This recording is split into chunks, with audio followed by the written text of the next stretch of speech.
মালদার সাংসদ মাননীয় খগেন মুর্মুকে বিভৎসভাবে কালকে আক্রমণ করেছে তৃণমূলের দুষ্কৃতীরা।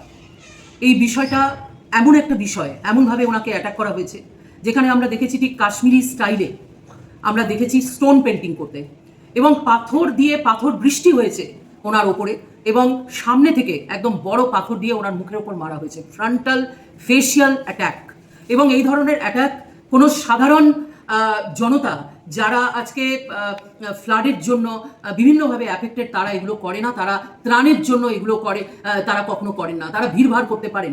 এবং কালকে খগেনদা যখন যাচ্ছিলেন উনি সম্পূর্ণভাবে আনআর্মড ছিলেন, ওনার সঙ্গে কোনো আর্মস ছিল না, এবং উনি একা হাঁটছিলেন একজন স্টেটসম্যানের মতো, বহুদিনের পুরনো রাজনীতিক এবং সমাজসেবক, আদিবাসী সমাজের নেতা এবং সর্বপরিচিত মুখ উত্তর বাংলায়।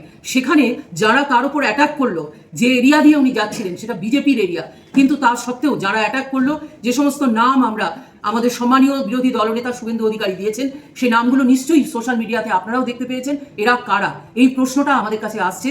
এবং আজকে মাননীয় মুখ্যমন্ত্রী উত্তরবঙ্গ সফরে রয়েছেন, তিনি এখনো পর্যন্ত, তিনি পুলিশ মন্ত্রী, তিনি এখনো পর্যন্ত তাদের অ্যারেস্ট করেননি কেন?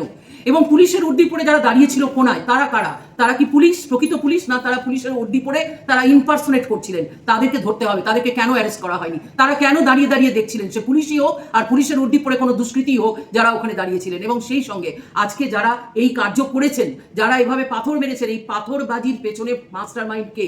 কে ঢুকেছে? কাকে প্ল্যান করা হয়েছে? কালকে আমাদের রাজ্য সভাপতি মাননীয় শ্রমিক ভট্টাচার্যের ভিজিট ছিল, সেই জন্য মাননীয় খগেনদা গিয়েছেন। উনি আগে থেকে কোনো পাবলিসাইজ করে যাননি যে খগেন মুর্মু ওখানে যাচ্ছেন। এটা খগেন মুর্মুর প্রোগ্রাম ছিল না, এটা মাননীয় রাজ্য সভাপতির প্রোগ্রাম ছিল।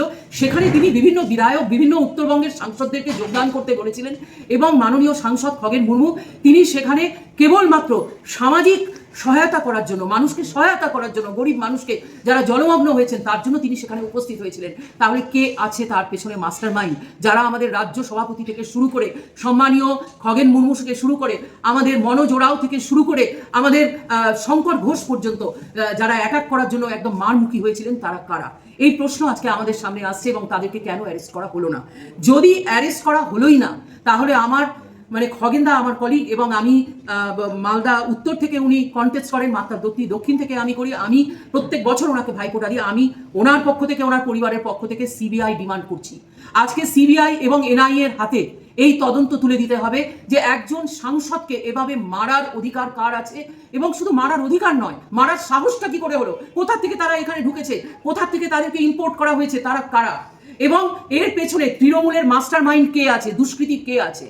কেননা আমরা বারবার ওই এলাকাগুলোতে দেখেছি তৃণমূল বিজেপির লড়াই হয় এবং তাদের মাস্টার মাইন্ড চিহ্নিত, তাদেরকে আমরা বিধানসভাতেও দেখেছি। আজকে তারা কোথায়? এবং সেই সঙ্গে আমি জানতে চাই, মাননীয় মুখ্যমন্ত্রী, আপনি তো পুলিশ মন্ত্রী, আপনার রাজ্যের সান অফ দ্য সয়েল কি মাননীয় খগেনদা নন? উনি কি অন্য জায়গা থেকে এসছেন? উনি কি মারাঠি, না উনি তামিল, না উনি দিল্লির মানুষ?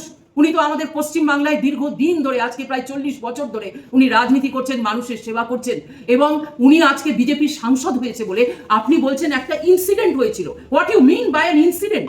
একটা ইনসিডেন্টের মানে কি? একজন সাংসদকে আপনি সম্বোধন না করে, তাকে অনারেবল না বলে, তাকে আপনি একটা ইনসিডেন্টে কনভার্ট করে দিচ্ছেন। অর্থাৎ একজন সাংসদ বা বিধায়ক, তার জীবন যদি বিপন্ন হয়, তাহলে সেটাকে আপনি একটা ইনসিডেন্ট বলে আখ্যা দেবেন?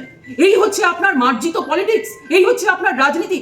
আর আপনি জেনে রাখুন, আপনার জেলা সভাপতি এবং যিনি একজন বিধায়ক আমাদের মালদা জেলার, তিনি দিন দোহারে প্রতিদিন স্টেজে উঠে উনি আমাদেরকে নিন্দা করেছেন, এবং দিন দোহারে উনি বলেছেন যে ফিজিক্যাল অ্যাটাকের ইঙ্গিত দিয়েছেন আমাদের বিধায়ক এবং সাংসদদের উপরে, এবং তা সত্ত্বেও আপনি কোনো অ্যাকশন নেননি। অর্থাৎ আপনি চান যে এই ধরনের গুন্ডাগার্দি নিয়ে আপনি এই রাজ্য চালাবেন। আমরা তার তীব্র প্রতিবাদ করছি। আজকে সমস্ত মালদাবাসী, আজকে মালদা, সারা মালদা আজকে শান্ত হয়ে রয়েছে। প্রত্যেকের মনে আজকে দুঃখের ভাব এবং এক ধরনের শোকের মতো ছায়া নেমে এসেছে যে এ কি হলো লক্ষ্মী পুজোর দিন। আমাদের সাংসদ একজন আদিবাসী নেতা, যিনি সকলের সঙ্গে ভাইচারা করে কথা বলেন, ওনার স্বভাব, সকলের সঙ্গে বসে উনি চা খান, এরকম একজন ব্যক্তিত্বকে এভাবে মার দাঙ্গা করে মারা হলো, আর আপনি উত্তরবঙ্গ ট্যুর করছেন, তাকে আপনি একবার হসপিটালেও দেখতে গেলেন না? এরকম মানবিক ব্যক্তি আপনি? আমরা আপনার এই অমানবিক আচরণকে সহ্য করব না, এবং আপনার এই ফিয়ার পলিটিক্সকে আমরা পরোয়া করি না।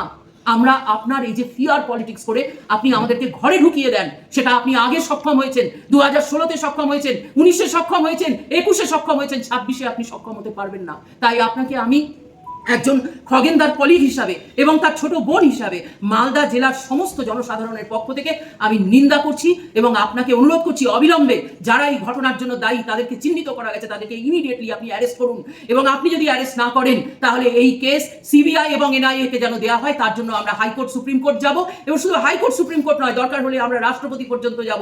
কালকের এই ঘটনার নিন্দা করেছেন আমাদের লোকসভার স্পিকার এবং মাননীয় প্রধানমন্ত্রী খোদ পে খোদ। কেননা এত ব্লাড লস ওনার হয়েছে, ওনার ওই চেহারা, ওনার ওই বিভৎস চেহারা আমরা কেউ ঠিক করে দেখতে পারিনি এবং আজকে এই অস্থিরতা, পশ্চিমবাংলার এই অস্থিরতার জন্য দায়ী আপনি।